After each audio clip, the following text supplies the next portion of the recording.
I got stuff for you. Holy moly. I need to get some snakes and release them around my house. But they love eating people. They love eating kids. These guys are the scientists of the supernatural, lecturers leaving lessons for inquiring laymen. They are applying the scientific method to a world that baffles science. They are the cryptids of the corn. Every day that you open your mouth, I know, right? I'm more convinced that you're abducted by aliens. No. And it just stood up. I mean, it just like kept going and going. And she goes, what the? These are idiots. I was laughing reading this because I already knew how you would feel. Idiot. What part of the story fits your balloon? Well, This isn't a UFO. But who else has big black wings and red eyes? Batman. Well, Mothman. Oh, yeah, Mothman. Well, everyone, I think we know exactly what it is. So say it all with me. It was the sandhill crane. Would you try it? No. You wouldn't eat it? No. Why? Because they're probably toxic. There'd be a lot of poop in my pants. Seen a 6-foot alligator go swinging through the air and slam into a tree.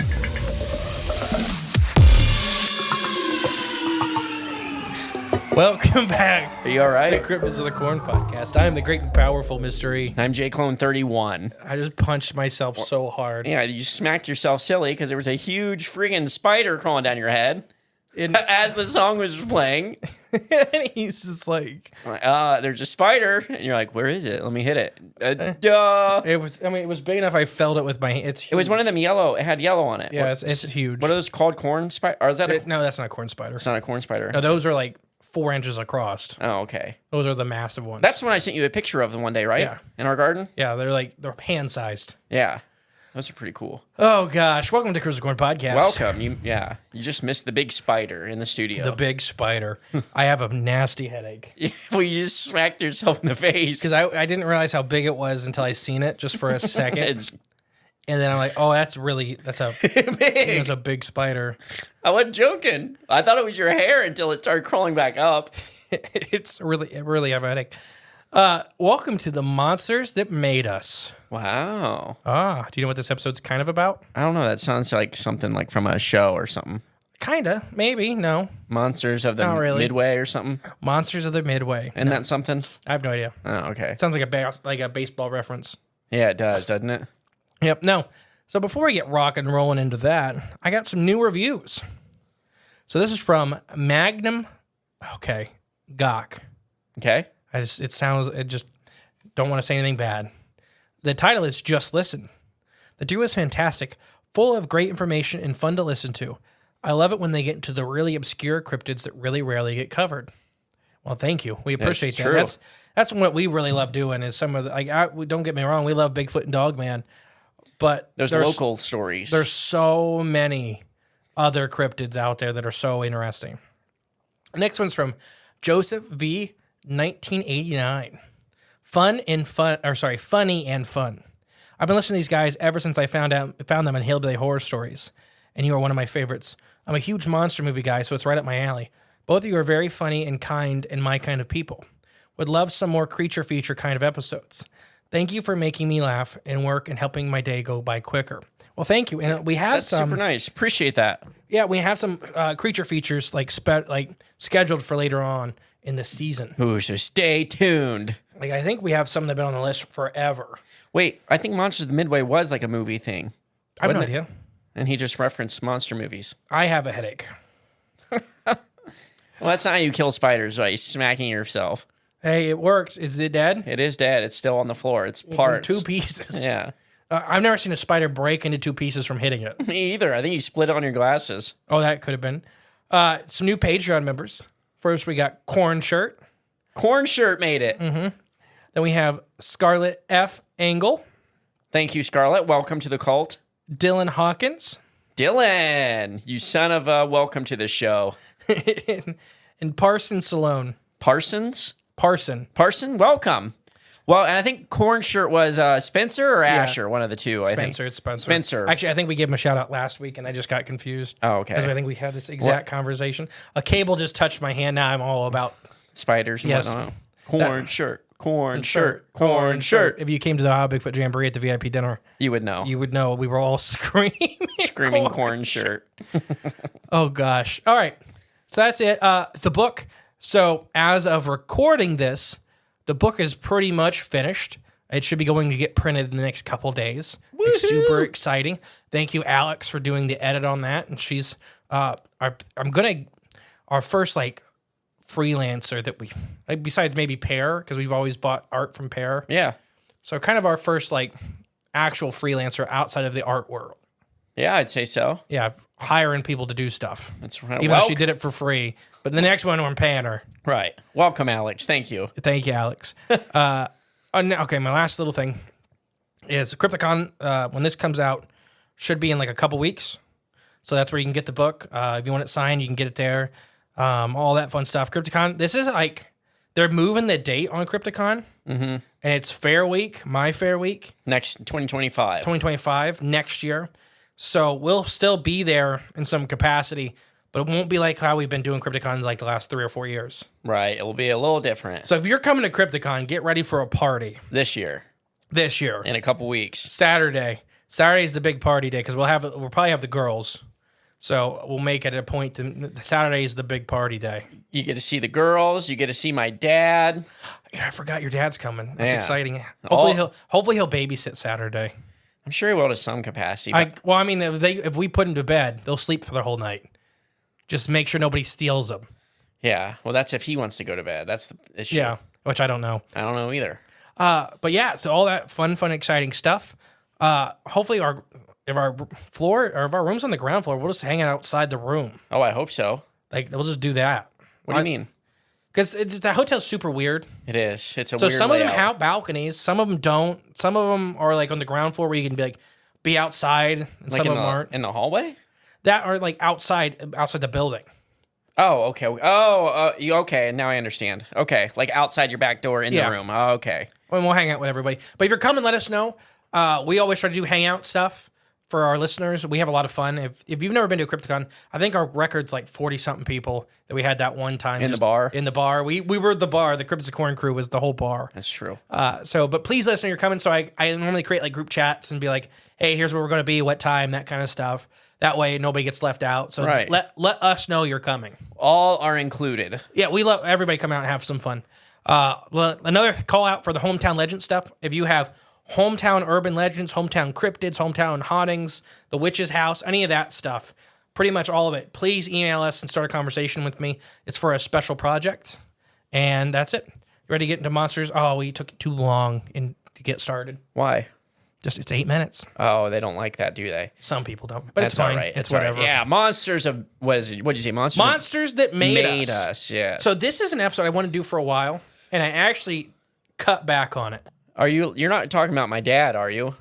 No, that's a monster that was made. Well, he made me. Oh, I guess, yeah. Yeah. I feel so bad for picking on your dad. I never do it. I normally do it on Patreon, not publicly. Yeah, well, now you're gonna have to deal with it at CryptidCon.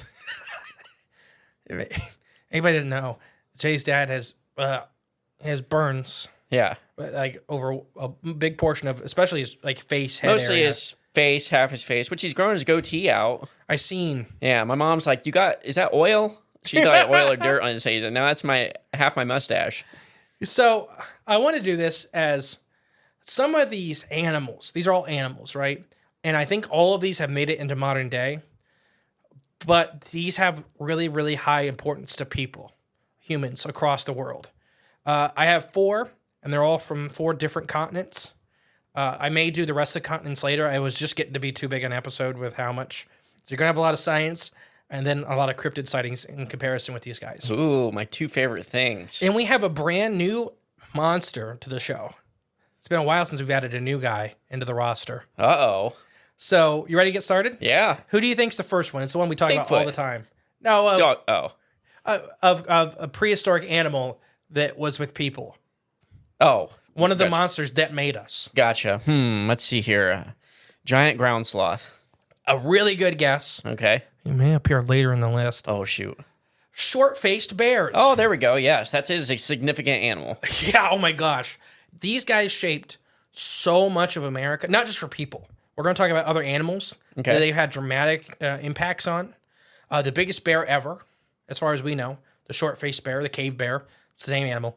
Let's talk about short-faced bears, and we'll talk about them as an animal. We'll talk about them with people, and then we're going to talk about modern short-faced bear sightings. Okay. You ready? Yeah.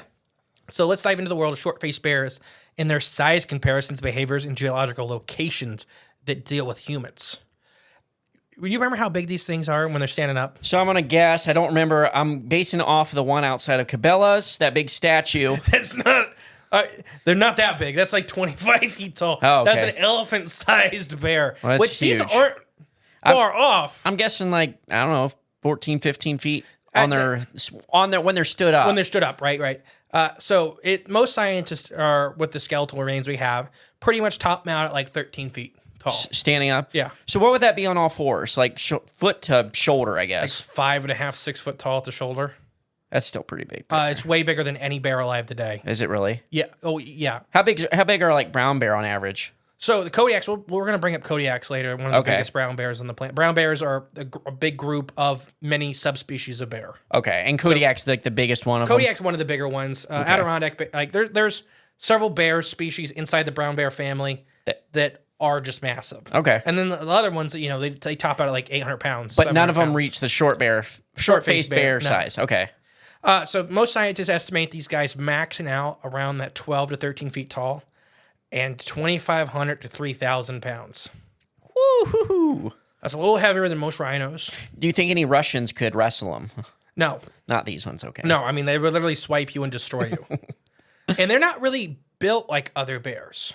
Okay. So polar bears have some longer limbs. They're more for paddles, though. Their paws are absolutely massive. Yeah. And they swim. Right. They're really good at swimming. People don't realize how good polar bear is at swimming.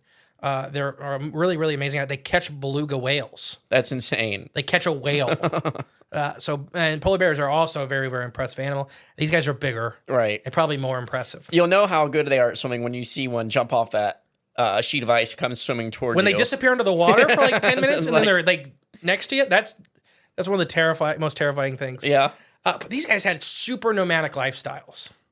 Okay. So they may have had a den they would spend some time into, but they were constantly moving around. They were not like brown bears or black bears with territories. Yeah. And brown bears, black bears are a little nomadic. Like if they smell something, they'll leave their areas to go find it. Like whale falls, like whale carcasses, that kind of stuff. Like brown bears will come from, 50 miles. To come get that food. Yeah. Yeah.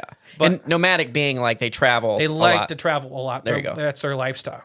So they have certain adaptations to do this, like extremely long legs. Matter of fact, the longest leg to body ratio of any bear. Oh, wow. These guys also have the ability to run/trot the longest of any bears. I just had a picture in my head, like they're built like the AT walkers? Yeah. From the big Not four-legged quite things? as dramatic, but there's some thoughts that these guys would actually use this ability to, like what humans used to, exhaust prey. Oh, okay. They would just chase you keep until running. you couldn't run anymore. Yeah. So the whole time, it's not running full blast. These guys could run like 40 miles an hour or 50 miles an hour. They could run really fast. Like cocaine But they're bear. running like 10, 15 miles an hour just to keep animals moving. Moving, yeah. So the whole time you have this 3,000-pound monster that's Looming just behind you. pacing with you. Yeah. So when it gets up, when you finally sit down, it's just going to murder you. That's scary. Like humans. Huh? Like humans. Oh, yeah. They really liked eating peoples. This is short for bears, also known as, Arcturus simmons was a massive animal. America and in Russia, they average height, compared to humans, they're like 3-4 times taller. You can imagine just seeing something like that. It's coming out of the mist. So let's talk about some of their behaviors. Okay. So they have solitary nature, as far as we can tell. And once, we have bones and fossil remains of these guys. They were probably solitary like polar bears. Preferring to roam and hunt alone, their behavior is constant with social natures of humans, so they're very against humans, as far as the comparison. Which humans often thrive in groups. The only time we think they ever really got involved with each other is courtship, is breeding. Okay. And that may have been not, probably the safest thing to be around. I bet not. Territorial behavior. These were extremely territorial creatures. Okay. Not only were they territorial against other short-faced bears, they were territorial against any carnivore. So anything that gets in their circle. Cave lions, which is one that almost made this list, and they didn't this time around. Probably next time. They would murder them. Humongous, North American lions. And they would just crush their skulls. Other bears, they loved eating brown bears. And we'll actually talk about, there was a turning point in North American history where the brown bear may have gone extinct due to short-faced bears. Wow. Because they liked eating them so much. Cannibals almost. Well, a different species of bear. Yeah, close enough though. Foraging. They were highly skilled foragers and hunters. They were, they weren't like polar bears, which polar bears are just carnivores. There's no plant matter in their diet due to where they live. Grizzly bears, or brown bears, and black bears have much more plant-based diets. Both of them are very similar, around that 50-60% plant-based. And then brown bears are more scavengers, and they'll kill. They're very capable of killing anything on the continent. Right. But they're more prey stealers. So they'll come up and bully other animals for prey because they're so much big. That's brown bears, you're saying? Yeah, it's brown bears. Okay. And black bears, they're more specialized in eating very small protein items. Frogs, amphibians, fish. Now, short-faced bears were the opposite. 60-70% of their diet was protein, and they would murder anything they wanted to get it. Yeah. They would carcass bully too. There's evidence to suggest that. I mean, why not? I mean, they could. Exactly. Nothing standing up to them. Saber-toothed cats and stuff like that would probably try it because they are big pack animals. Yeah, if there was enough of them. Yeah, if there's enough of them, they could. Wolves avoided them like the plague. Wolves will eat grizzly bears. Probably not short-faced bears. Dire wolves, maybe. Dire wolves, but they were solitary or more solitary. Okay. So it's hibernation. Short-faced bears exhibit hibernation behaviors, entering a state of dormancy during winter months to conserve energy. Now, there is some evidence to suggest that they did not do this fully. Okay. Where like polar bears have to commit. Brown bears and grizzly bears, you can wake them up. And that's actually the most dangerous. They call them death bears in Alaska. Yeah, when they wake up. If a grizzly wakes up in the winter. Yeah. Because they will they turn from being cautious and kind of curious, just being murder machines. Just being... Because they're starving. Yeah, they driven wake by up and are food. starving. Yeah. So these guys would do the same thing, but they were, a lot bigger and a lot more capable. Wonderful. Any questions about these guys so far? No, yeah. So far, so good. So geological locations. They're primarily found in North America during the Pleistocene. Fossil evidence suggests they inhabited most regions across the continent, including present-day Alaska, California, and Florida. So there was a thought for a long time. Well, there's a thought for a long time that they were a northern species and a prairie species. Yeah. Because they would, what we talked about, bulldog bears being a cryptid, with these bears that would just run at buffalo and grab them by the throat and kill a full-grown bison. That's insane. And Because bison are huge. And that was in the 1800s. Yeah. And that was probably these guys. Okay. It was probably some of the last remnants of these guys. I bet, too, though, the further south they move, the smaller they got, as most animals do. Sure. But it's still, still big. If your starting weight is 3,000 pounds. Yeah. If you lose 1,000 pounds, you're still the biggest bear ever. Exactly. Yeah, absolutely. But so this is to show that they were fine in swampy conditions. Mm-hmm. They probably lived across all of North America. And how we kind of found where they didn't live is we looked at black bear fossil evidence. Okay. Because that's one of the first thing they did is extinguish every other bear species when they came into an area. Okay, so black bears were there. Yeah, there probably wasn't short-faced bears. Right, not eating them. So humans kind of learned that too in the early days. If you see black bears, that's good. Because the demons that live in the forest at night aren't out there. So black bears are like our little protectors. No, they're an indicator species. There we go. The canary in the coal If mine. you start seeing exploded black bears, well, yeah, you run. that's probably not the greatest thing. Turn around and go back from whence you came. They were very agile. Kind of the thing you get with bears is, they always say run downhill because they'll trip and all that stuff. And I don't really think that's true. I always thought that's not what I heard. Run uphill.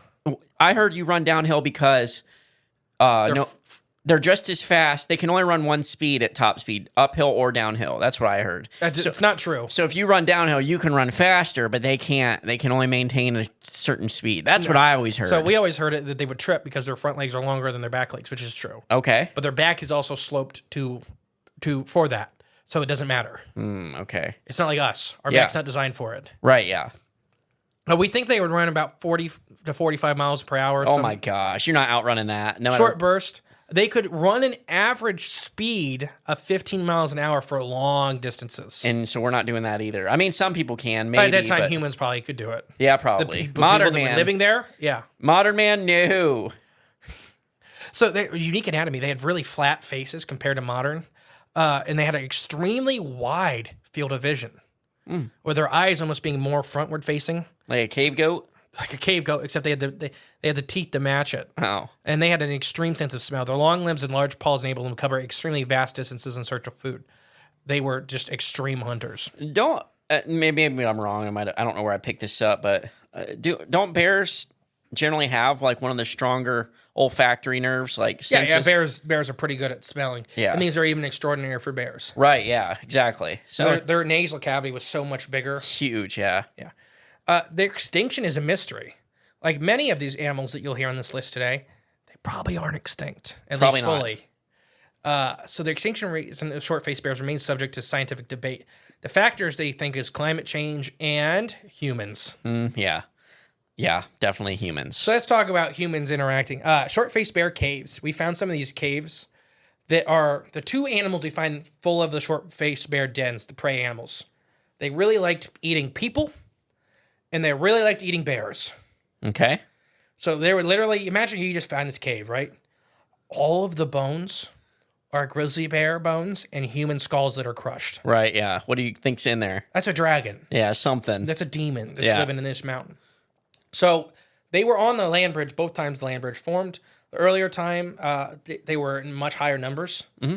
And that's why they think Homo sapiens, humans, directly didn't cross the first time. But maybe like the species like we talk about, the Denisovans, the giants, may have crossed there because they were able to deal with the short-faced bears a little easier. Okay. Also, short-faced bears, their mouth would fit right over the back of your skull, and they would just bite and crush through the back of your skull. That's insane. So that's how they would kill people. That would just be one of the worst ways to go. Other bears go for the throat, and they would just bite skulls.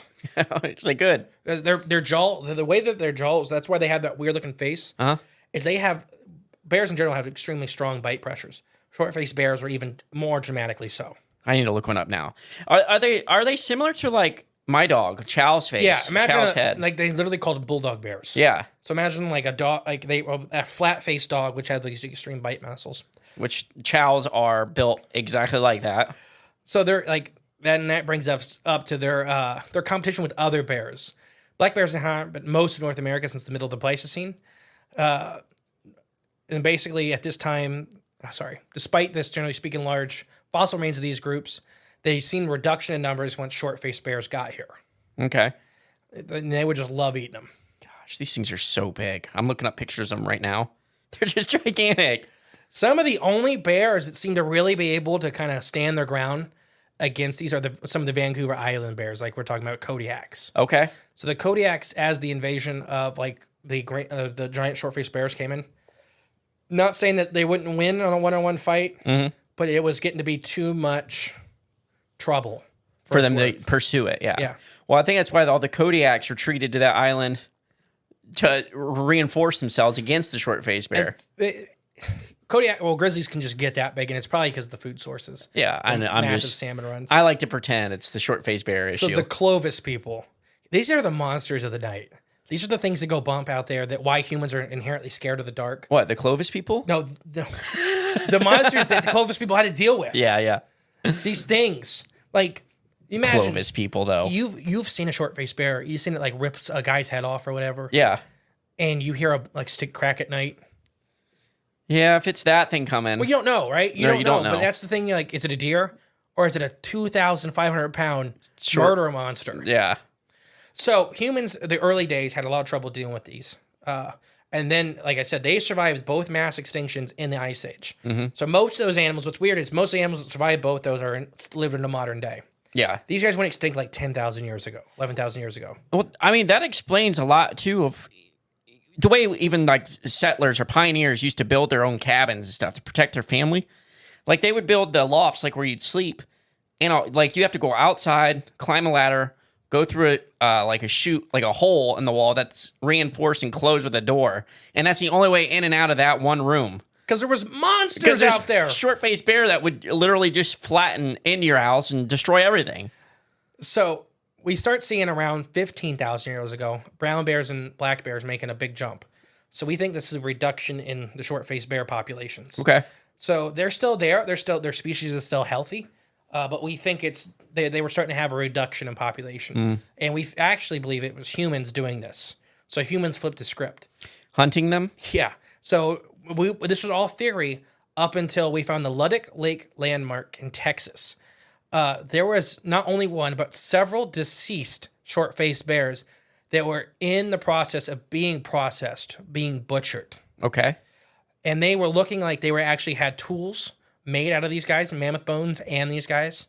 And they were looking to be an actual, like, permanent food source. So anytime they would run across or see the sign of these, they were going out of their way to hunt them. Yeah. So they probably didn't breed very fast. They probably didn't, they didn't like each other, and they were roamers. So we talk about these animals that have populations where they're big roamers. There's not as many of them. At great white sharks, there's probably only 4,000 of them on the whole planet. Yeah. And, they see them all over the world, but yeah. And then they found another processing site, in Utah, in Huntington Dam, Utah, in Sheridan Cave, Ohio.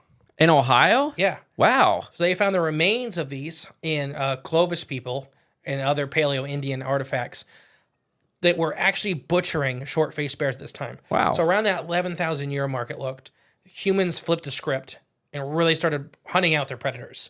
Really, any animal that was scary, and humans still do it today, anything that's scary or big, they purposely figured out how to hunt them. Yeah. So they would use that these bears would probably most likely stand their ground, and they would use that to fight them because, they could easily outrun them. Right, yeah. Well, I mean, in his species, like for fighting for survival, you're going to learn how to, kill the things that are killing you or are a threat to you. So there's a huge thing with and that's kind of the interactions with people is they think of people were the final nail in the coffin for them. I think they've survived in modern day, and we'll talk about that here in a minute. The last thing is that migration barrier hypothesis is that these are the reason why why humans didn't move into North America sooner. It's because of short-faced bears. And they would love eating people. Yeah, and that's just all. If you subscribe to that Clovis people hypothesis. Whatever, yeah. But people in general, right? Yeah. Why humans weren't here earlier, at least what we understand as modern-day humans. Ones that traveled by land, I guess, not by... It's because there was monsters. Sea, or by, what do they call that when you just follow the shoreline? Like in... there's a word for it, but I don't know. In a little boat. So let's talk about some cryptids that involve short-faced bears. The mystery of giant bears being sighted in the Kochama Peninsula of Russia, where the locals claim that they are not typical brown bears, but they call them irokums, which is also known as god bears. Wow. In 1855, a French zoologist came to the conclusion that these bears were a separate species. So, a lot of people saying that every once in a while there's just this absolutely giant, weird monster brown bear. And it kills other bears. That's why it was called the god bear. It was literally like they'd find grizzly bears that were just murdered. Yeah. And so they started to think, well, that's probably a separate species. In 1920, a zoologist, Stan Bergman, had a chance to examine the skin of one of these alleged bears. He noticed that the size was way beyond any brown bear that had ever been recorded in the area. Not a little bigger, a lot bigger. And they had a different sort of fur. He prompted to give them the name of the separate subspecies of Ursus atrus purser. So he was still our Bringhamton's bear, which we've talked about in our short-faced bear episodes before. So this is a famous bear. It was said it was a new species, and it was probably just a short-faced bear. He noted it was just huge. In the 1960s, there were reports on a Russian hunter, Rodin, who has further testified that the natives in the region often spoke of every once in a while running into a strange-looking bear that was much larger than the usual bears, which also had a different, unique appearance. They would talk about the head being like that of a dog's. Okay. Like we just said earlier. Yeah. In 1987, Sorvak, a man, even claimed that he got a hold of a skin of one of these bears, but something unknown happened to it. Smithsonian got involved. Well, that would be the time that they were re-burying artifacts. But It also had something of a speculated that Bringhamton's bear was perhaps a relic population of the extinct short-faced bears, despite the fact that this peninsula was not historical range for these creatures, but just about, it was only like 150 miles out of the range. Oh, okay. So they could just be there in a minute. Right, yeah. Another curious case of a possible surviving giant short-faced bear is that of the McFarland's bear, which we've talked about on this show forever. Yep.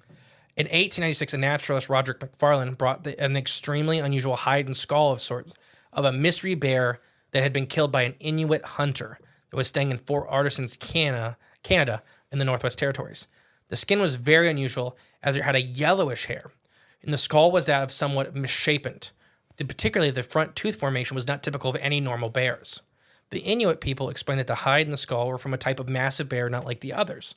They said that they still roam in some of the remote areas, and they are rare for them to see. So the Inuit already know about them. They were Inuit. The people that got the skull and the hide from are like, yeah, they're out there. They're super rare. They stay pretty high up in the mountain areas. We only see probably once a decade kind of deal. You think it's with it having that yellow or whitish or yellowish, I guess, fur, skin, whatever they said. You think it's a hybrid of a pizzly, or a short or shizzly, a shizzly bear, as I guess would be the right term. I have no idea. No, so there's a chance. I've seen people before. I have something he said about the bear, but before that, I've seen people say that this specifically and some of these other were probably like Pisleys and stuff like that. I do not think so, because every example of a Pisley we have today, which is a polar bear grizzly hybrid, right? I was going to say a port-faced bear. Every example we have today is very much white. They can be kind of yellow, but the gene for the translucent fur is so strong. That they're white. Yeah. I mean, the grizzly bear that's white keeps getting grabbed and thrown up into the Arctic Circle. Yeah, I know. That poor grizzly. 3 times. He's been captured 3 times. Poor grizzly. His life just sucks. They just need to bring him to to California or something where there's no really out of polar bear range. Oh, he gets probably murdered though immediately. Rarely seen. The author of The Outdoorsman Capture Whiteley also reported his own possible sighting of one of these mysterious bears in the late 1800s.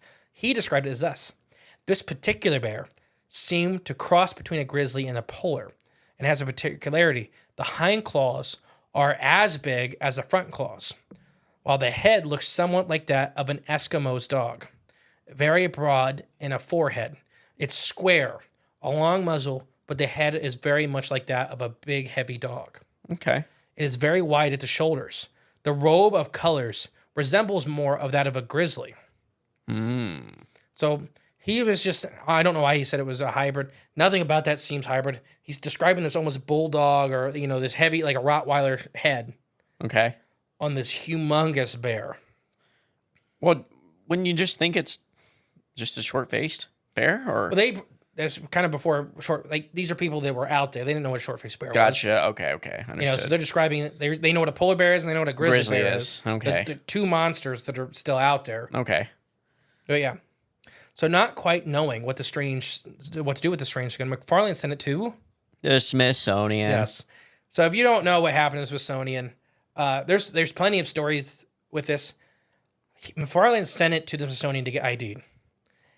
They went back and forth about we gave it to another museum, and he's like, why? Why'd you give it to another museum? It's mine. Right. You're just supposed to ID it for me. They went back and forth forever. Finally, McFarlane got it back, and it was like a third the size, and it was a normal grizzly bear skull. Very different. So there's all this. There's just a lot of stuff with that. Yeah, the Smithsonian's like, no, we gave it to this museum to examine. So we went to that museum. They're like, no, we gave it to this one to examine. And then they give it back to the Smithsonian. So they kept giving them the runaround till they finally just gave them that skull. Yeah. So it's missing. They stole it. So this is our first monster, a monster that made us. It's shaped a lot of North American humans. This idea, and that's just touching the surface. We talked about short-faced bears forever. But these bulldog bears, I really think they're still out there. I think they're in very low numbers. I don't really think they're probably in the lower 48 anymore. Probably not. Some of their last stories, like the 1800s, were in the lower 48.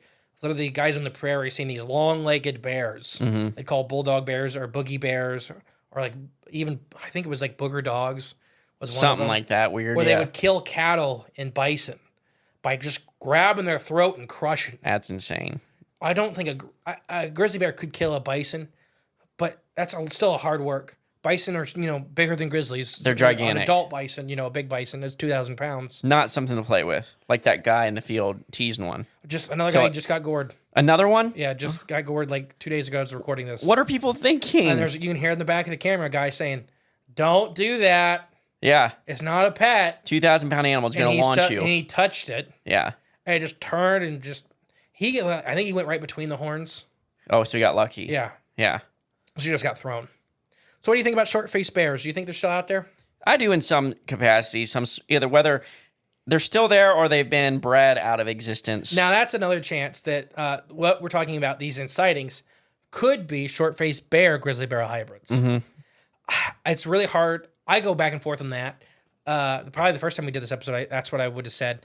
Now I don't really think so, mostly because of how much short-faced bears hated other bears. Yeah. I just don't know, you get pushed into a situation where you need to find a mate or something. But they're very yeah, I get it. Yeah. But they're very solitary, and that's a prey item. When you look at grizzly bears and polar bears breeding, they're close enough to the same size. Polar bears are bigger than grizzlies, not by a ton. Right. So, they're still bigger, but a grizzly can stand its own, right? A grizzly, if a polar bear is really coming at it, a grizzly's going to stand and fight back and maybe not win, but it's going to really, really hurt that polar bear. Right, yeah. A short-faced bear was designed to eat other bears. Unless it's just looking for... Imagine if it got you get one short-faced bear to Admiralty Island. It would destroy... Yeah. Just see bears exploding left and right. Well, they'd probably gang up on it at some point. I don't think so.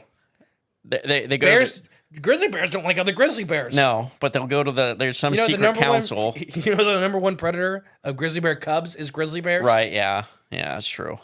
Like, the only thing the only limiting factor for grizzly bears today is grizzly bears. Yeah, that's not good for them. No. But yeah. So I think they're still out there. And like you said, they could quite possibly been breeding with grizzlies. If an animal of a population gets desperate enough, they could hybridize. Right, yeah. Polar bears and grizzly bears are more like polar bears are getting very desperate for mates, and they're leaving their native homes due to like ice sheets melting and not returning seasonally. So they're being pushed more into grizzly bear territory, and the grizzly bears are also moving further north than they ever have been. Especially that one that keeps getting a helicopter ride back to the north. That must suck. Yeah, just because he's white. If anyone don't know that story, it's just a hybrid, a Pizzly. It's a Pizzly that they found in, what is it, No, it's Washington or... No, it's in northern Canada. Northern Canada, oh, so he's only like 200 miles outside of grizzly bear range, or not, polar bear range. So they keep tranking him and putting him in a net and flying him back up to the Arctic Circle and dropping him off. So when he wakes up, he's in the middle... starving to death. And freezing, and he comes back down, then they do it again. My next animal for you, I guess we should do an ad break. That's only the first animal, and we're already 40 minutes in. I have three animals more for you. Maybe this will be a two-parter. It may be. The monsters that made us. Yeah. I'll get you an ad pulled up. You ready? Oh, yeah. Welcome back to Cooking with J Clone 77. And we're back again on a new episode with my guest chef, the Defiance Dogman. Thank you for having me. Oh, well, okay. Defiance Dogman. Today, you're preparing a special dish. What do you got for us today? Lamb chops. Some roasted lamb chops. Oh, now, you said today you brought a secret ingredient. What was that you brought with us today? Oh, spicy Bigfoot breath. Raw garlic dust from Flavors of the Forest? Yeah, best thing. Let me sprinkle a little bit on my lamb chop here that you prepared. Oh, my goodness. This flavor profile went from a 10 to an 11. I tell you what, that means you go... Couldn't have said it better myself, Mr. Dogman. And you can find this. You can get your own bottles of Flavors of the Forest raw spicy garlic dust, raw garlic dust, spicy garlic dust, Bigfoot breath. It's all delicious and packed full of garlic, delicious flavor that you can't get anywhere else. You can get it at flavorsforest.com/corn.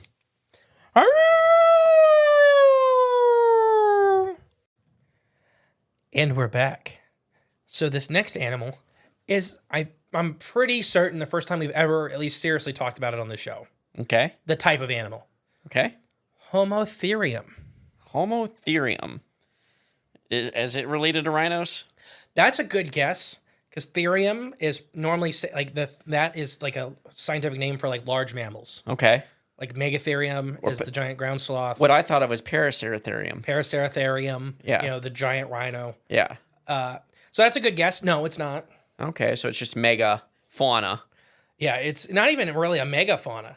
It's a carnivore of megafauna.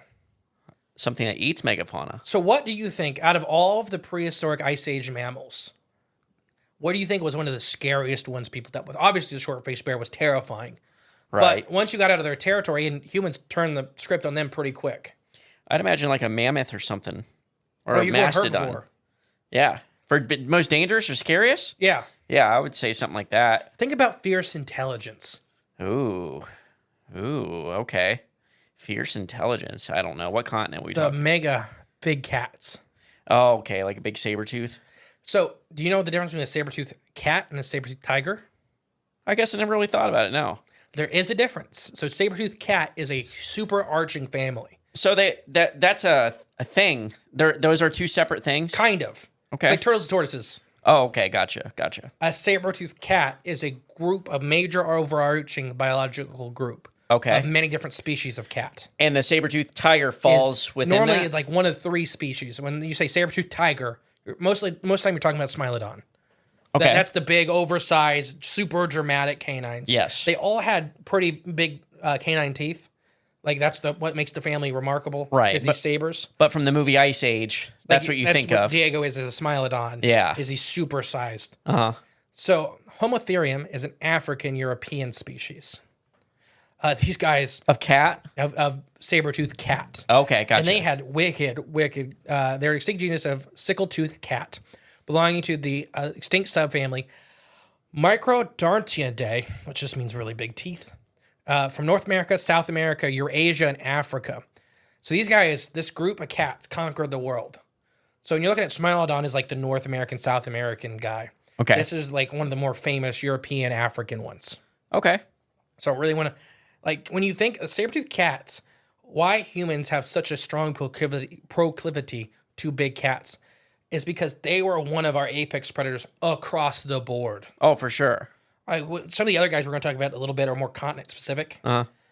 But these guys were like, saber-toothed cats as a generalist, are big cats everywhere. Everywhere humans are, Say these almost guys are. every and continent. they were eating people. Except Antarctica. Who knows? Oh, anything could be possible. So they started around 4 million years ago, and going to guess when they went extinct? 11,000 years ago. Yeah. When everything else did. Well, and it's like the third. So there's, like I said, 2 mass extinctions normally in the Ice Age, and there's that third one, like 11,000 years ago, which some people say is the comet. Some people say that. Some people say it's because humans got good enough to murder everything back. Hunt everything. Yeah. But yeah, they lived as one of the last surviving members of the subfamily group. They also the saber-toothed cat known as Smilodon was a part of. Okay. So these guys made it the longest. The Homotherium. Yeah, the Homotheriums. And they were pretty big. They, like I said, you see, like, they were about the size of a lion. Okay. Of a big, fully grown lion. So one of the biggest living big cats today. Do we have like any not fossils, but like Bones? actual bones Yeah. or fur or? I don't know about fur, but there are bones of these guys. Okay. They're fossils too, but there are bones. Because if you look up the pictures of them, they're pretty uniquely shaped, I'd say, but their fur, at least in the photos, are really unique. We have cave paintings of these guys. So okay. that gives us a good picture of what they look like. Okay. Because, the people that they were eating them and eating them back, Yeah. they would see these and they'd paint them. So it is a large cat compared to the size of a lion. It is also in comparison to Smilodon, it's the African Eurasian version. Okay. Homotherium was shorter at the shoulder. But yeah, it was also probably adapted to running down prey rather than ambushing prey, which is why they think Smilodon went extinct. So Smilodon, why it had the most exaggerated canines, is they were to pierce the tracheas, essentially, Right. of mega mammals. Right. They cut them in half and just sever the windpipe so they couldn't breathe. But they had these giants, and so they were bulky and these huge cats. So they couldn't run very fast. They couldn't run very long distances. So once those animals kind of started going away, and more replaced by like deer and elk and those kind of megafauna and bison, which are huge but can run forever. Okay.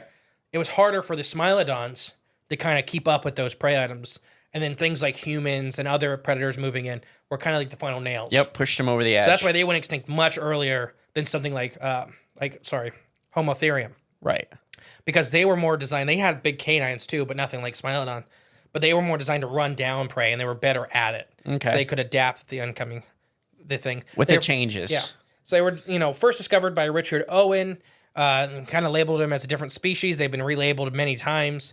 just due to the cat family being so huge. Africa, in 1972, a species of Homotherium problematium was originally a different species, was named after the fragmental material from Africa. Basically, they had so much problems with it, they named it after it. Nice. But yeah, in America, like I said, they're subfamilies. They had all kinds of things. These guys were highly successful. These guys really liked eating people. Interesting. So 2 fearsome newfound specimens of these saber-toothed cats were found, and they were found to suggest that they were probably the one that ate early ancestors of humanity the most. So we got good at killing them. Oh, they got good at killing us first. Yeah. These feline predators might also prove to be the boom that our ancestors needed, scientists think. For what? Humans may have been honest, like early humans or non-human things, but things that became humans in evolutionary theory. These things, we hit a stagnant point. Okay. These predators that adapted to hunt us specifically made humans get smarter. Pushed us. Yeah. We always need that. Yeah. So these guys were very important to Africa. It was like, do you remember in elementary school, did you have Mrs. Neely as your gym teacher? Do you remember that? No. How darn it. Well, Mrs. Neely was our elementary gym teacher, and she'd make us run when we do outside to do like physical exercise and do like our stuff that she had us doing in gym. But we were little kids. We used to run laps around the old recess playing field that's no longer exists. Now it's a pavement. It's asphalt, which is gross to me. But we used to go outside and actually run in the grass, and she'd send us on these laps. Well, on the very last stretch, there was like there was a line of trees, was like a little woods basically. And she'd always tell you, when you turn that corner, you got to finish strong. Or she'd either say it was a bear or a big tiger was going to come out of the woods and chase you down. So you had to run really hard to finish strong through the finish line, but you always have that threat of a big bear or cat chasing you down. So she was tapping into that. That primal... Yeah. And humans are And it instinctively worked. scared of them because it's that primal fear because they were eating us forever. Yeah, it worked. Because that was like about almost a mile. Why didn't we... I heard somebody ask, why didn't we domesticate bears instead of dogs? Look at them. Good luck. People see black bears, right? That's Yeah. maybe the only example of a bear they ever see in their life. Yeah. And they're not domestic whatsoever. They're not. They're the most people habituated. Yeah. So they just might not. You run into them in Townsend, Tennessee. They're not going to rip out your throat unless you bother them. There's no animal husbandry. I literally just seen a video of this couple were in their window in Gatlinburg. Huh? They're on the strip. They had one of the the $4,000 a night friggin' places. And there's this drunk couple walking in the alley, and he's yelling, and the guy in the window's sober, or at least sober enough that it sounded sober. Yeah. He's like, stop walking. And he's like, I'll walk right effing, please. He's like, no, there's a bear sitting next to you, idiot. He's like, there ain't no. And there's just a 400-pound black bear just sitting there freaking out because this guy got cornered. Yeah. He doesn't realize it. Yeah. And finally, he's like, oh. And he takes off running. Yeah. So he did everything wrong. Absolutely. So let's talk about where, like I said, there's so many early human skulls that were crunched by these guys, and their trachea is broken by these guys. The teeth pattern is matched. Yeah. Homotherium were preying upon people forever. Early people. And let's talk about the animals' associate fossils or associate bones. So I'm going to read you some African animals. I want you to tell me if you noticed anything about these. They're mostly found with crocodiles, hippos, aardvarks, turtles, giraffes, snakes, antelopes, mongoose, foxes, hyenas, otters, and honey badgers. Okay. You notice anything about all those animals?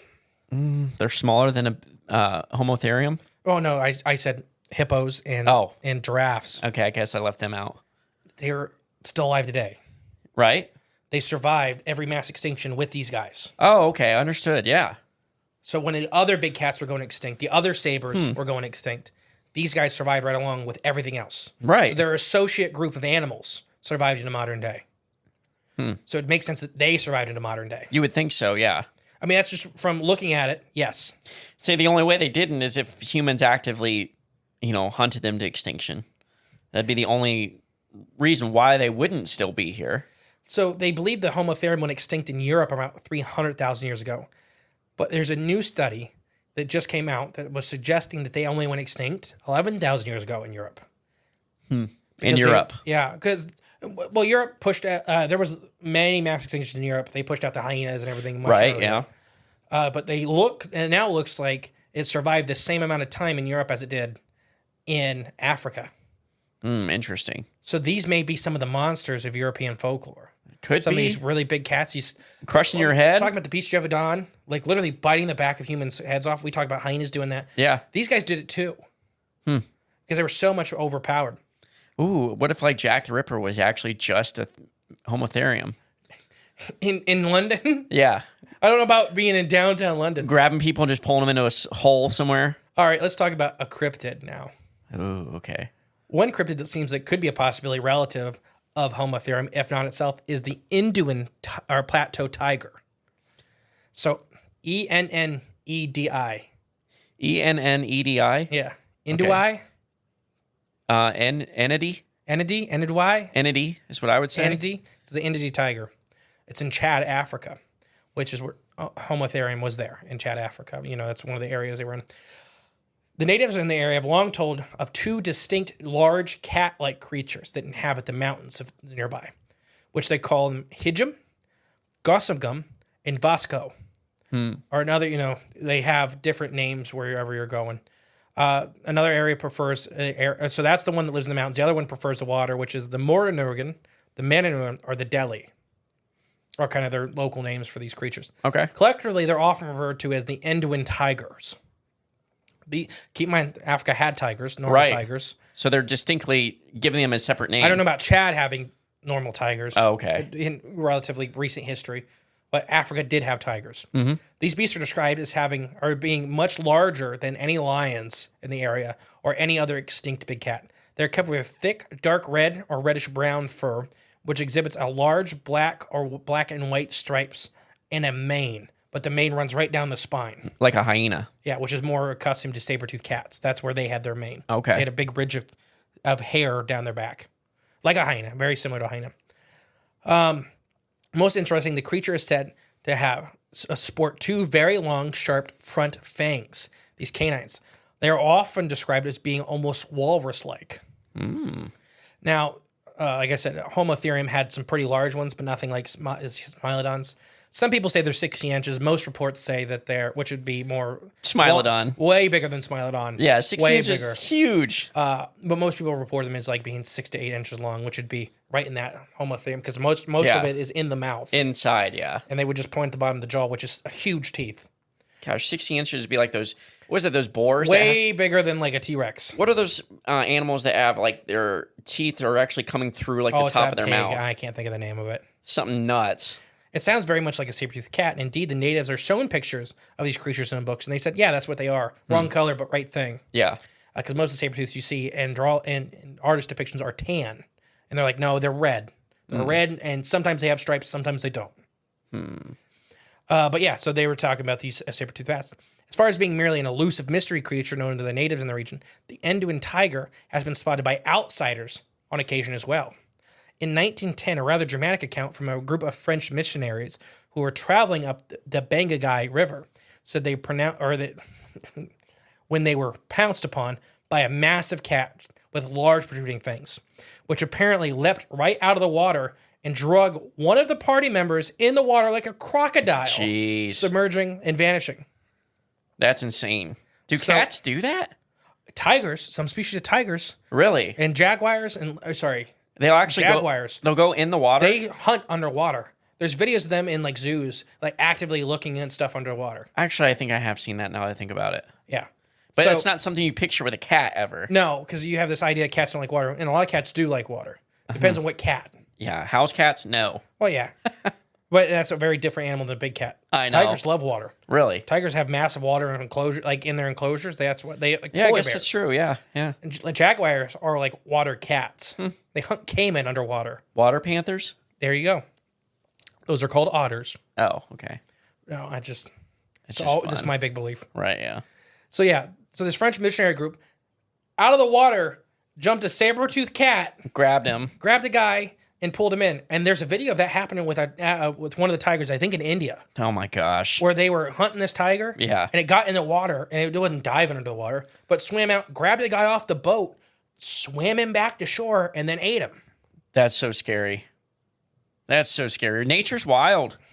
So in these areas, there were hunters and naturalists named Marcel Henley, who found a dead hippopotamus in 1920 by the river that exhibit deep, gruesome wounds that were seemed to be inflicted by some unknown predator, which he would later write about in his diary. In 1975, a hunter named Christian Lee Knoll was with some of his native guys on the Indui Plateau when they were heard a booming, spine-tingling roar issued from the murky depths of a cave. So once again, they have lions. Yeah. They know what lions are. Lions make a bellowing roar. They have a very distinct sound. Tigers have a very distinct sound. So this is different. So they're like, that's not good. Yeah. The panicked natives allegedly immediately identified it as a saber-toothed creature, and they were refused to go no further. They're like, they told Noel, Like, nope. no. And they keep in mind, they'd hunt tigers on this trip. Yeah. Or not tigers, lions. They'd hunted lions on this trip. So they know. Yeah, they weren't scared of lions. Yeah. A 400-pound monster that lives in prides. So this is And they're something. like, that's a saber-toothed cat. Yeah, we're not dealing with That's that. it. You don't go over there. Interesting, though, Noel would also have the same excursion find a horribly mutilated hippo on the river Ogen. It had been killed by something with very, very long fangs. So if any animal is killing hippos, that's impressive. Absolutely, yeah. And these could be, for example, these hippos could have been killed by other hippos. And then scavenged upon. Well, hippos have massive teeth, Yeah. and they murder each other with them all the time. So these deep tooth gouges they're describing could be from another hippo. Oh, okay, gotcha. But if any animal was gonna kill a hippo, it'd be a saber-toothed cat. And they're not saying once again, these are old accounts. Nobody's saying that these hippos are full grown. No, Right. they don't. There's nobody saying these are 4,000-pound adult male hippos. They could be 1,000-pound. Could be babies. Juveniles. They could Yeah. be babies. I just watched a baby getting eaten by a crocodile because Oh, mom wonderful. doesn't pay attention. Wonderful. Way to bring a little cheer to the. No, I'm just kidding. There have also been curious accounts of a plausible saber-toothed cat from other parts of the world as well. In Mexico, there was accounts from the great cryptozoologist Ivan T. Sanderson, who claimed in 1940 he had come into the possession of a unique skin of some sort of big cat, which natives said had been killed not too long before. The skin measured 6 foot long. It was unlike any sort of cat known in the area. So let's talk about in the area: mountain lions, jaguars. That it? That's pretty much it. As far as really big cats, Right, yeah. there are other there are other large cats like bobcats and not fusas. I can't remember ocelots. Yep. So there are other big cats in the area, but nothing 6 foot long. Right, yeah. Those are the two big guys: mountain lions. No cheetahs? Well, the North American cheetah could be on this list. There you go. So it'd come into the sneak skin, measured 6 foot long, displaying stripes that were dark and light brown. It had very dark hindquarters. And most unique of all, it had some sort of hairy ruff that grew upwards from the shoulder blade that ran along the neck and the ears. So basically that mane. Saber-toothed cat. Yeah. That most of these species of saber-toothed cat had this mane. Sanderson said the skin was sort of for future analysis, but unfortunately it was destroyed along with other unique skins when the building was flooded. By the Smithsonian Institute. It could have been. Ivan T. Sanderson, and we've talked to fathers of cryptozoology. He was more of a believer than Hoovelman. Hoovelman was much more of the more ground-based. They were both scientists, Right. but he had all this collection of today for DNA analysis. May have been just the mega mine of cryptids. He had collected a treasure trove of stuff we could have DNA tested. Yeah. The building was destroyed in a flood, and all of it was destroyed. So Big Smithsonian did it. Targeted them with their tornado guns. Based upon the new nature of the skin, Sanderson speculated it was a new species. So he didn't even think it was a saber-toothed cat. He called it a Mexican ruffed cat. Okay. And because it was like a big ruff, it was, colored. Yeah. But after that, many people speculated it was some sort of surviving saber-toothed cat. Maybe not a saber-toothed tiger, a Smilodon, but some other species. Like I think there was like 50 or 60 different species during the Pleistocene. Oh, okay. Or many, many species Yeah. of saber-toothed cat. From South America, there's also accounts. 1966 of a seaman in the Pernagali who claimed that naturalist named Peter, the locals in Colombia and Ecuador, often spoke of a striped big cat around the size of a jaguar out in the jungles that possessed oversized, very sharp protruding teeth. Interestingly, in the area, it was possible that saber-toothed cat was shot and killed in 1975. The carcass apparently had elongated front teeth measuring over 12 inches long. When a zoologist named Juan Xavier examined the report, he believed it was a surviving saber-toothed cat. It's unknown what happened to the specimen after that, though, which is frustrating to say the least. Okay. So that was, yeah. So I think that's where we're at now. Let's talk about these two, and we'll save the other two for a different episode. Absolutely. So if you guys like this, we'll do it again. I mean, you really, I guess we're going to do it regardless. I already did the script. Yeah, we're going to do it. It's happening. So let's go back to short-faced bears. So this is, I mean, it really shaped North America and parts of Russia. As if you believe the conventional story and all that, it really shaped America. This one animal shaped when humans got here in the traditional thought. It shaped how people reacted, why people didn't stay in North America until later.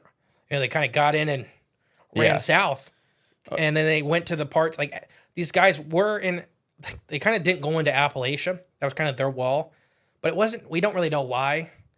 One thought is that they were being outcompeted by the abundance of black bears. Okay.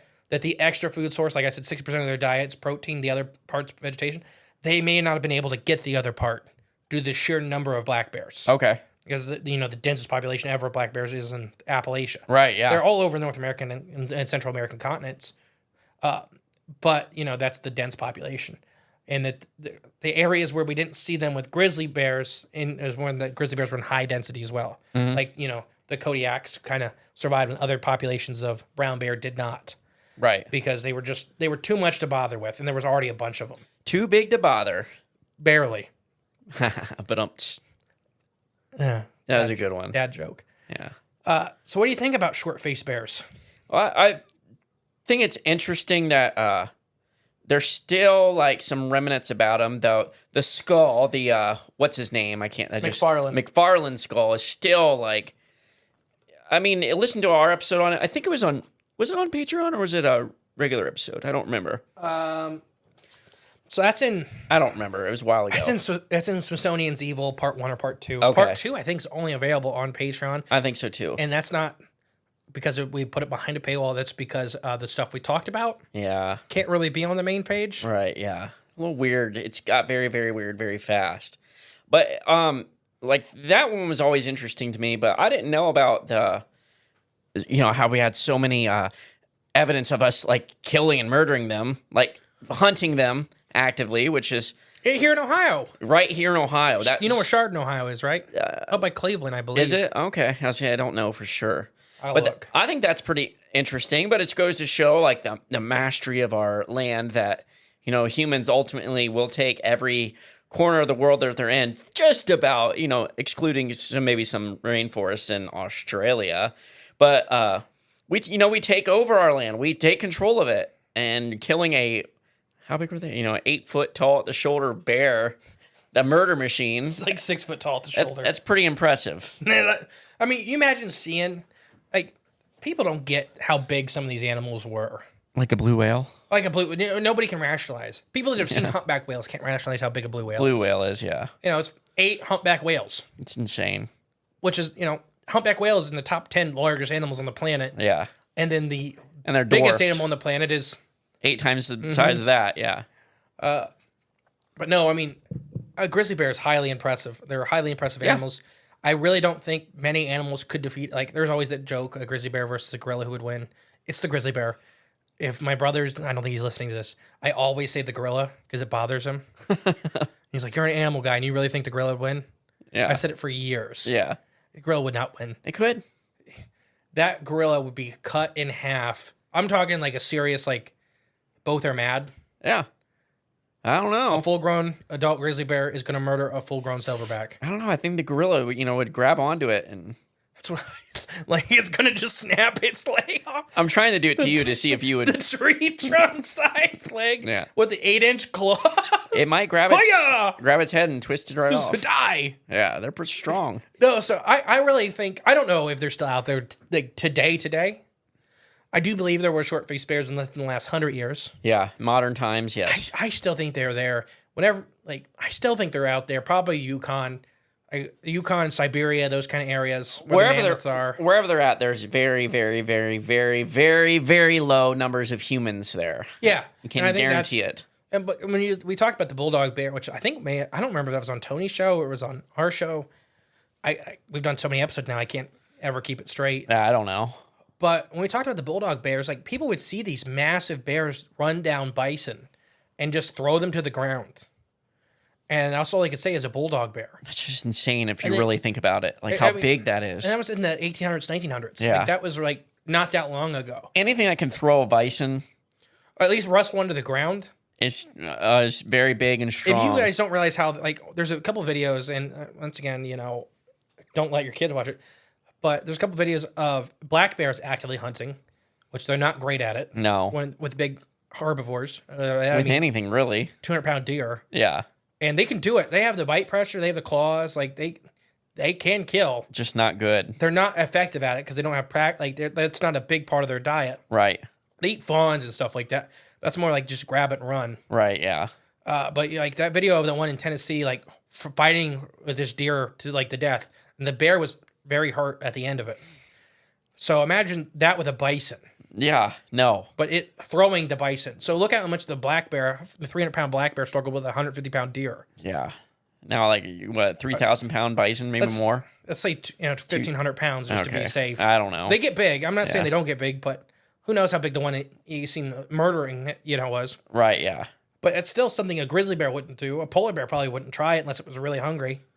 But a short-faced bear? That's what they were designed to. Right, yeah, exactly. I mean, you imagine finding caves of just dead black bears and humans. Human bones, yeah. Like, I noticed something distinct I need to leave. about this bone arrangement. It's all carnivores and us. Yeah. Time to go. And they sought out other carnivores. These were like the bullies on the block. When these guys would come in, they would like they would look for like the smaller carnivores. By the time I'm saying smaller for them, like mountain lions, would just go hide from them. Yeah. I mean, that would be what they do. They go into a little hole. They go up a tree, and that's a cat that would easily kill us. Right, yeah, absolutely. And this is a monster looking for like the cave lions. Right, yeah. Looking for the North American giant hyena, like looking for lunch. predators that it could like just murder. Right, exactly, yeah. And they were lunch. around. I mean, they outsurvived Smilodon in North America. Keep in mind, like the other big fauna, they were out walking. There's a lot of evidence suggests that they were the number one predator of mammoth calves. Okay. Keep in mind what's associated with a mammoth calf. A mammoth mom. Mammoth mom. Yeah. A 12,000-pound hairy elephant. And they didn't care, did they? Well, what they think is they were so fast that they would kind of patrol the herds. Wait for the moment to snatch one up? No, they keep them walking. So they'd exhaust him. Oh, okay. So by the time that they were kind of slowing down, he could get in there and really kill the calf. Grab it and pull it out of there before and they snap can its neck. Before they can get him. That's crazy. So what do you think about Homotherium? Okay. Well, These saber cat, you can do saber cats in general. yeah. Homotherium specifically. I picked Homotherium because out of all of the large saber cats, it survived the most recently. Mm-hmm. As far as the fossil bone record talks about, they were in pretty fair numbers. They had corresponding animals that everything in their quote unquote corresponding environment survived in the modern day. Yeah. Like I couldn't find out of all the groups of corresponding animals, like the bones that they're often found with. So their little ecosystems, Right. all of their little ecosystems survived in today. Still here. Why I didn't really they? couldn't find anything besides like subspecies that had went extinct. Yeah. So that means this valley's version of a scrub python went extinct. Not scrub pythons, they're still around. But they're Africa and Europe, and they had very close cousins in North and South America.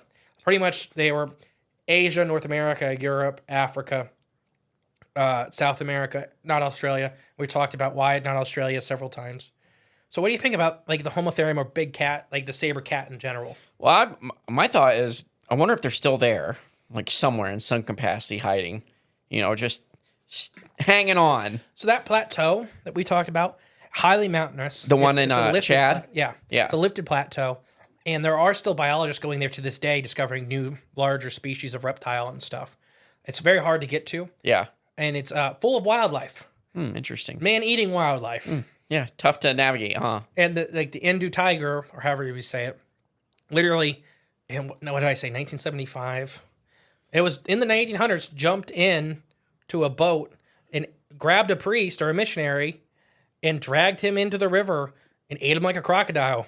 Yeah, that's crazy. You imagine if you're that French priest or that group of French priests, and you've seen tigers, you've seen lions, you've seen crocodiles, and so you kind of know what to expect, right? Right, yeah. You know what And you're getting now yourself a into. mega-sized saber-toothed cat jumps out of the river, grabs your buddy, drags him back into the river and onto shore and eats him like a crocodile. Yeah, that's a monster. I mean, that's a monster. And then the dead hippo thing, I don't know if that's imagination. It could be whatever. Hippos murder each other all the time. 99% of the time you see a dead hippo, a hippo killed it. Probably, yeah. Because like hippo culture, they have culture, they whatever you want to call it. There's always one bull that breeds all of the females in the harem. I mean, you see those big herds of like 50, 60, 70 hippos. Yeah. There's only one breeding bull. And all Wow. that. He will let subordinate bulls stay there if they submit. Yeah. And a lot of bulls do it because like when water holes like dry up and stuff like that, You need it. they have to. Yeah. Or they'll fight for it. And a lot of times they're going to die. Hippos it's like all about weight. Yeah. Because they're battering rams with teeth. Like sumo wrestlers. Yeah, except if you taped machetes to the front of sumo wrestlers as they were running at each other. Now that would be a sport. Yeah.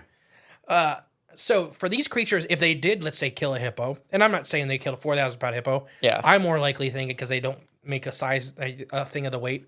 I'm going to guess it's closer to, that 1,000-pound. There's a ton of hippos around that 1,000-pound mark. The smaller versions. Yeah. Well, I mean, there's a lot of juveniles. Not the There's big a lot bull. of young subadults. Right, exactly. 1910 for the French explorers.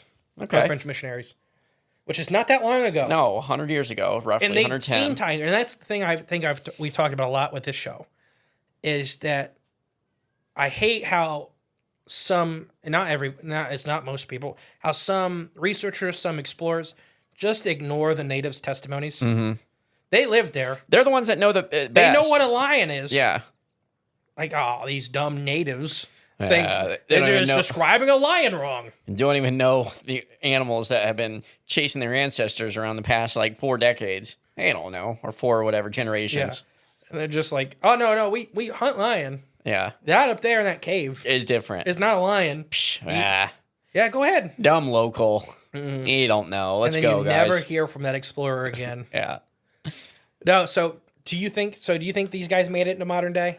Well, I don't see why not, I guess. And that's the common theory. So the next time we do this episode, I think both of these have survived in modern day. Yeah. I think in relic areas, saber cats, like Smilodon itself, that certain species went extinct. Yeah. Is they were hyper specialized. So when we look at changing environments, the hyper specialized individuals are who go extinct first. Right, exactly. That's just how it happens. That's just what happens in nature. They lose their niche. Yeah, they're fast. The smaller, like the Homotherium, out of all the major sized saber cats, was the fastest and most agile, and that's why I kind of picked them. They are probably the most likely to able to adapt to changing environments and new prey items. Okay. Or the smaller prey items are always there. They were never the ones hunting like the big guys. They're not hunting elephants. They're not hunting giraffes. They're not hunting full grown hippos. But they're not hunting deer. They're not hunting gazelle, saber cats in general. They're Right. hunting that meal size, that 1,000-pound, 1,200-pound animal range is what most of the big cats were hunting. So when they had other competition, because, there's other big cats, Panthera is the major species the family group of living big cats today. Pretty much every big cat you can think of is in the Panthera family group, the super group. And they survived it better in the modern day because as a family group, they were much more, generalist. Okay. They were able to switch up what prey items they were hunting. They get adaptable. Yeah, they weren't specialized. Right. Lions are pretty specialized, but they live in family groups. So that kind of helps kind of defeat that. They can hunt bigger prey if they need to. If they want to go hunt big wildebeest or even juvenile hippos and stuff like that. Do it as a team effort, and not just a solitary way of living. So hopefully you guys have enjoyed this really sciencey episode with the monsters that made us. And I had a really cool thing to end it with, but we're going to have to wait for the next episode because we have 2 more monsters to get through. Oh, good. Okay. I have been the great and powerful Mr. E. And I've been JClone31. We'll catch you next week, guys. Bye. Hey guys, thank you for listening to Cryptids the Corn podcast. Remember, the best way to support the show is share it with a friend. But if you are craving more of the J clones And more from Mr. E. there's always extra content on Patreon. And our paid member space on cryptidsofthecorn.com. We'll catch you next time with more exciting, fun, and informative information. Bye.